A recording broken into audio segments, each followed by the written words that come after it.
மையம் ஊடக நேயர்களுக்கு வணக்கம். நீங்கள் இணைந்திருப்பது மையத்தின் இன்றைய முக்கிய செய்திகளுடன். முதலில் தலைப்புச் செய்திகள்.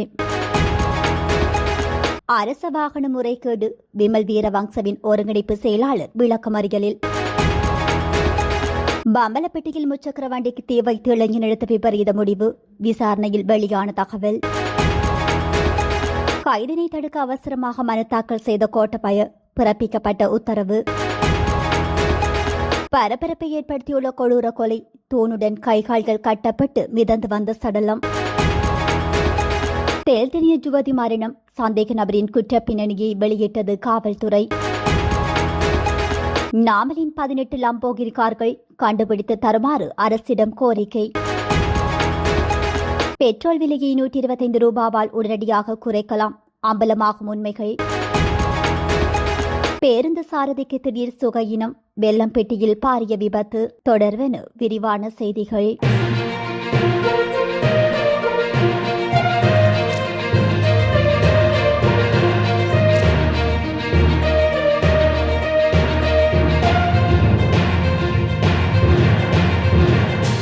அரச பொறியியல் கூட்டுத்தாபனத்திற்கு சொந்தமான 4 வாகனங்களை முறைகேடாக பயன்படுத்தி அரசாங்கத்திற்கு நிதி நட்டத்தை ஏற்படுத்தியதாக கூறப்படும் சம்பவம் தொடர்பில் முன்னாள் அமைச்சர் விமல் வீரவன்சவின் ஒருங்கிணைப்பு செயலாளராக கடமையாற்றிய கிரிசாந்த் பிரதீப் சில்வா என்பவரை எதிர்வரும் ஜூலை மாதம் 3ஆம் தேதி வரை விளக்கமறியலில் வைக்குமாறு கோட்டை நீதவான் பசன் அமரசேன இன்று உத்தரவிட்டுள்ளார்.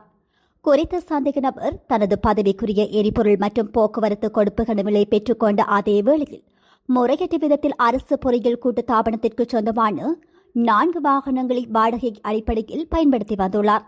இந்த செயற்பாட்டினூடாக சுமார் 1.265 பில்லியன் ரூபாவுக்கும் அதிகமான அரசு நிதி முறைகேடாக பயன்படுத்தப்பட்டுள்ளதாக குற்ற புலனாய்வு திணைக்களம் நீதிமன்றத்தில் தெரிவித்துள்ளது.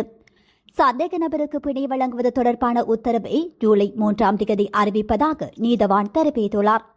இந்த நிலையில் சந்தேக நபர் சார்பாக முன்னிலையான ஜனாதிபதி சட்டத்தரணி காலிங்க இந்த திஸ் தனது சேவை பெறுநர் முதுகெலும்பு தொடர்பான நரம்பு நோயினால் பாதிக்கப்பட்டுள்ளதாக தெரிவித்துள்ளார்.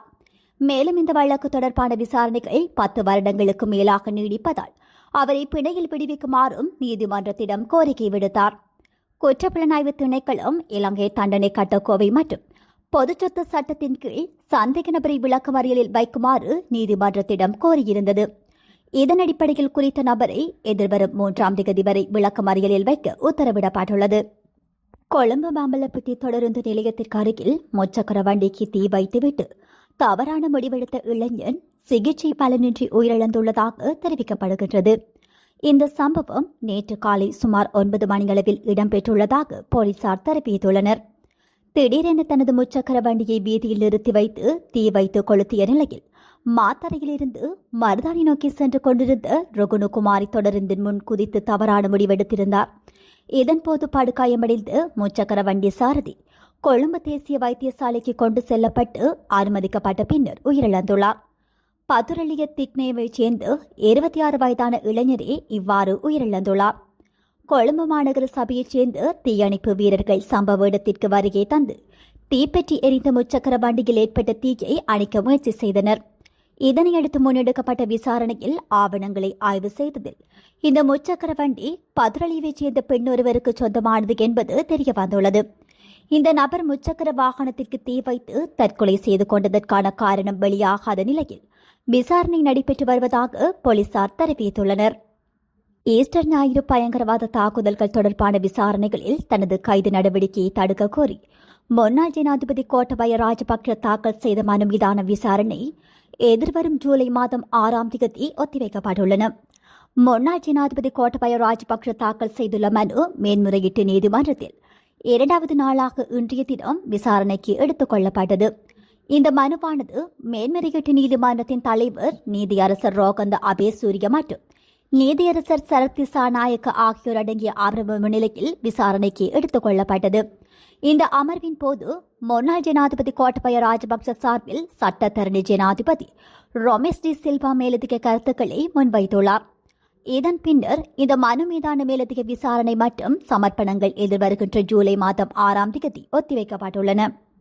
காலிஜின் ஆற்று பகுதியில் பக்வெல்ல பாலத்திற்கு அருகில் அடையாளம் தெரியாத நபர் ஒருவரின் சடலம் மிதந்த நிலையில் கண்டெடுக்கப்பட்டுள்ளதாக போலீசார் தெரிவித்துள்ளனர்.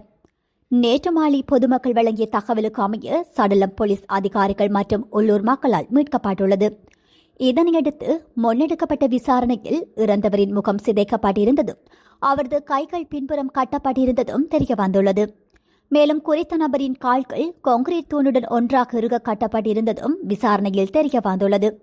நீரில் மூழ்கடித்துக் கொள்வதற்காக அவரது கால்களில் பெரிய கான்கிரீட் தூண்கள் கட்டப்பட்டிருக்கலாம் என போலீசார் சந்தேகித்துள்ளனர். நீர்மட்ட அதிகரிப்பினால் ஆற்றில் அடித்துச் செல்லப்பட்ட சடலம் பின்னர் பொத்தல போலீஸ் பிரிவில் உள்ள வக்வெல்ல பாலத்திற்கு அருகில் சிக்கிய நிலையில் கண்டெடுக்கப்பட்டுள்ளது. சடலம் இதுவரை அடையாளம் காணப்படாத நிலையில் 40 தொடக்கம் 50 வயதுக்குட்பட்ட ஆணின் சடலமாக இருக்கலாம் என சந்தேகிக்கப்படுகின்றது. இதற்கமைய போலீசார் மேலதிக விசாரணைகளை ஆரம்பித்துள்ளனர். அண்மையில் தெல்தெனியவில் காரொன்றினுள் சடலமாக மீட்கப்பட்ட பெண்ணின் மரணம் தொடர்பாக கைது செய்யப்பட்ட சந்தேக நபர் பல நீதிமன்றங்களில் நிலுவையில் உள்ள பல்வேறு நிதி மோசடி வழக்கிலும் தேடப்பட்டு வருபவர் என்பது காவல்துறையினர் தெரிவித்துள்ளனர். இந்த விடயம் தொடர்பாக காவல்துறையினர் வெளியிட்டுள்ள அறிக்கையில் இந்த விடயம் தெரிவிக்கப்பட்டுள்ளது. பல்லேகல பகுதியைச் சேர்ந்த 43 வயதுடைய சந்தேக நபரும் அவரது 35 வயதுடைய மனைவியும் வலான மத்திய ஊழல் ஒழிப்பு பிரிவின் அதிகாரிகளால் நேற்று அதிகாலை யாழ்ப்பாணத்தில் வைத்து கைது செய்யப்பட்டனர். ஜூன் மாதம் 17ஆம் தேதி அன்று தெல்தெனிய வைத்தியசாலைக்கு அருகில் வாகனம் ஒன்றினுள் சடலமாக கண்டெடுக்கப்பட்டு வெலிகம பகுதியைச் சேர்ந்த 33 வயதுடைய பெண்ணின் மரணம் குறித்த விசாரணைகளின் அடிப்படையில் இவர்கள் இருவரும் இவ்வாறு கைது செய்யப்பட்டுள்ளனர். இந்த நிலையில் திருமணம் செய்து கொள்வதாக கூறுதல், வாகன இறக்குமதி மற்றும் வெளிநாட்டு பயண வாய்ப்புகளை பெற்றுத் தருவதாக பொய் வாக்குறுதி அளித்து இந்த சந்தேக நபர் இதற்கு முன்னரும் பலரிடம் பெருந்தொகை பணத்தை மோசடி செய்துள்ளமை விசாரணைகளில் தெரிய வந்துள்ளதாக தெரிவித்துள்ளனர். இதன்படி அவருக்கு எதிராக நிலுவையில் உள்ள வழக்குகளின் விவரங்களை காவல்துறையினர் பின்வருமாறு வெளியிட்டுள்ளனர். கம்பஹா நீதவான் நீதிமன்றத்தில் 11.87 மில்லியன் ரூபாய் மோசடி மற்றும் மோட்டார் கார் ஒன்றை சட்டவிரோதமாக பயன்படுத்தியமை தொடர்பான வழக்கு நிலுவையில் உள்ளது. பொதுக்கடை இலக்கம் 5 நீதவான் நீதிமன்றத்தில் 1.72 மில்லியன் ரூபாய் மோசடி தொடர்பான ஒரு வழக்கு, 1.37 மில்லியன் ரூபாய் மோசடி தொடர்பான மற்றொரு வழக்கும் நிலுவையில் உள்ளன. திசமகாரம நீதவான் நீதிமன்றத்தில் வாகன இறக்குமதியுடன் தொடர்புடைய 2.2 மில்லியன் ரூபாய் வழக்கானது நிலுவையில் உள்ளது. குற்றப்புலனாய்வு திணைக்களத்தினால் தாக்கல் செய்யப்பட்ட 4 தனித்தனி வழக்குகள் பொதுக்கடை, ஹொரண மற்றும் கடுவல நீதவான் நீதிமன்றங்களில் நிலுவையில் உள்ளன. வெளிநாட்டு பயண வாக்குறுதி அளித்து மேற்கொள்ளப்பட்ட 4.2 மில்லியன் ரூபாய் மோசடி தொடர்பான வழக்கு பொதுக்கடை நீதவான் நீதிமன்றத்தில் நிலுவையில் உள்ளது. இவ்வாறானதொரு பின்னணியில் தெல்தெனிய மரணம் தொடர்பாக கைது செய்யப்பட்டு மேற்படி சந்தேக நபர்கள் மேலதிக விசாரணைகளுக்காக நுவரெலியா காவல் நிலையத்தில் ஒப்படைக்கப்பட்டுள்ளனர். தன்னிடம் இருப்பதாக கூறப்படும் 18 லம்போகினி கார்களில் ஒன்றை கண்டுபிடித்து தருமாறு நாடாளுமன்ற உறுப்பினர் நாமல் ராஜபக்ஷ அரசாங்கத்திடம் கோரிக்கை விடுத்துள்ளார். அவ்வாறு கொண்டு வரப்பட்டு தரப்படும் லம்போர்கினி காரை ஓட்டுவதற்கு தான் ஆவலுடன் காத்திருப்பதாக அவர் குறிப்பிட்டுள்ளார். கடந்த தேர்தல் காலத்தில் அரசியல் மேடைகளிலும் சமூக ஊடகங்களிலும் தீவிர விதமாக பேசப்பட்டு வருகின்ற நாமலின் 18 லம்போகினி கார்கள் குறித்து கருத்து தெரிவித்த நாமல் ராஜபக்ஷ இதுவரை அந்த வாகனங்களை யாராலும் கண்டுபிடிக்க முடியவில்லை எனவும் விமர்சித்துள்ளார். இந்த குற்றச்சாட்டை முன்வைத்த திசை காட்டி கட்சியைச் சேர்ந்தவர்கள் அந்த வாகனங்களின் இருப்பிடத்தை காட்டினால் அல்லது விமானம் மூலம் நாட்டிற்குள் கொண்டுவரப்பட்டதாக கூறப்படும் வாகனங்களை கண்டுபிடித்தால் அவற்றில் ஒன்றை ஓட்டுவதற்கு நான் ஆவலுடன் காத்திருப்பதாக நாமல் ராஜபக்ஷ தெரிவித்துள்ளார். பெட்ரோல் விலையை 125 ரூபாவாலும் டீசல் விலையை 110 ரூபாவாலும் உடனடியாக குறைக்க முடியும் என ஐக்கிய மக்கள் சக்தியின் தொழிற்சங்க கூட்டமைப்பின் அழைப்பாளர் ஆனந்த பாலித தெரிவித்துள்ளார். எதிர்கோட்டையில் நேற்று நடைபெற்ற ஊடகவியலாளர் சந்திப்பில் கலந்து கொண்டு கருத்து தெரிவிக்கையிலேயே அவர் இதனை குறிப்பிட்டுள்ளார். அதிகரித்து வரும் எரிபொருள் விலையை கட்டுப்படுத்த மக்களுக்கு எரிபொருள் மானியம் வழங்கியதாக அரசு கூறி வருவது முற்றிலும் பொய்யானது. 1 லிட்டர் பெட்ரோலின் விலை 600 முதல் 700 ரூபாய் வரை உயர்த்திருக்க வேண்டிய நிலை ஏற்பட்டதாகவும் அதனால் மக்களை கருத்தில் கொண்டு அவ்வாறு செய்யவில்லை எனவும் அரசு நாடகமாடுகிறது. இத்தகைய ஏமாற்று அறிவிப்புகளை அரசு உடனடியாக நிறுத்த வேண்டும். பொது பயன்பாடுகள் ஆணைக்குழுவின் ஆலோசகரும் எரிபொருள் ஆய்வாளருமான சிறில் சல்காதுவின் நேரடி தலையீட்டுடன் இலங்கைக்கு மிக குறைந்த விலையில் கச்சா எண்ணெய் பெற்றுத்தர நடவடிக்கை எடுக்கப்பட்ட போதிலும் அரசு அதில் கவனம் செலுத்தவில்லை. மாறாக இலங்கை வரலாற்றில் என்றுமில்லாதவாறு அவசர தேவைகளுக்கான உடனடி கொள்முதல் அதிக விலைக்கு எரிபொருளை இறக்குமதி செய்ய அரசு முற்பட்டுள்ளது. சர்வதேச நாணய நிதியத்தின் உடன்படிக்கையை முற்றிலும் மீறி மக்களின் பணத்தை சூறையாடும் நோக்குடன் மட்டுமே இந்த எரிபொருள் விலை சூத்திரத்தை பயன்படுத்தி அரசு விலையை உயர்த்தியுள்ளது. தற்போதைய விலை உயர்வுக்கு முன்பாக 1 லிட்டர் பெட்ரோல் 234 ரூபாவுக்கும் 1 லிட்டர் டீசல் 280 ரூபாவுக்குமே இலங்கைக்கு இறக்குமதி செய்யப்பட்டுள்ளதுடன் கச்சா எண்ணெய் பேரல் ஒன்று உலக சந்தையில் $7.5 குறைவாகவே கிடைத்துள்ளது. இவ்வளவு குறைந்த விலைக்கு எரிபொருளை பெற்றுக்கொண்டு அரசு மக்களுக்கு அதிக விலைக்கு அதனை விற்பனை செய்கின்றது. தனியார் நிறுவனங்களுக்கு சாதகமாகவும் மக்களின் பணத்தை சுரண்டவுமே அரசு விலையை குறைக்காமல் நாடகமாடுகிறது. எரிபொருள் விலை தொடர்பாக அரசு தரப்பினர் முரண்பட்ட கருத்துக்களை கூறி மக்களை குழப்புகின்றனர்.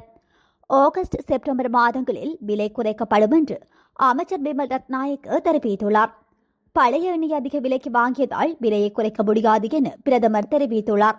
ஆனால் மார்ச் மாதத்தில் போதுமான எரிபொருள் கையிருப்பு உள்ளது என்று ஜனாதிபதி கூறியிருந்தார்.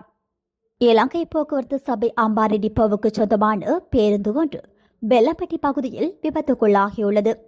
இன்று அதிகாலை 5:30 மணியளவில் இந்த விபத்து இடம்பெற்றுள்ளதாக தெரிவிக்கப்படுகின்றது. பேருந்து சாரதிக்கு ஏற்பட்ட திடீர் மாரடைப்பு காரணமாக பேருந்து கட்டுப்பாட்டை இழந்ததால் இந்த விபத்து நேரிட்டுள்ளது.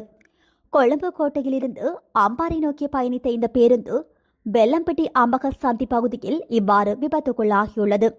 இந்த விபத்தினால் பேருந்துக்கு பலத்த சேதம் ஏற்பட்டுள்ளதுடன் பேருந்தின் சாரதி உடனடியாக வைத்தியசாலையில் அனுமதிக்கப்பட்டுள்ளார். எனினும் அவர் துரதிருஷ்டவசமாக உயிரிழந்துள்ளதாக வைத்தியசாலை தகவல்கள் தெரிவிக்கின்றன. சம்பவம் தொடர்பாக வெள்ளம்பட்டி காவல்துறையினர் மேலதிக விசாரணைகளை மேற்கொண்டு வருகின்றமை குறிப்பிடத்தக்கது. இத்துடன் மையத்தின் இன்றைய முக்கிய செய்திகள் நிறைவு பெறுகின்றன. நன்றி.